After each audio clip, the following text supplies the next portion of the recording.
Ada sebuah legenda di balik Jalan Cadas Pangeran. Menurut penuturan seorang penduduk yang tinggal di sekitar Jalan Cadas Pangeran. Konon, jalan ini bisa berdiri kokoh di lereng pegunungan berkat adanya senjata trisula yang digunakan sebagai penyangga.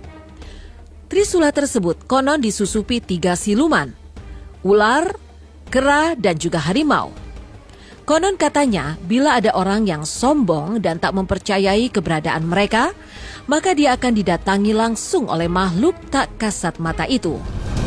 Menurut cerita masyarakat setempat, arwah para pekerja paksa dan korban pembunuhan, konon mayatnya dibuang di sekitar Cadas Pangeran.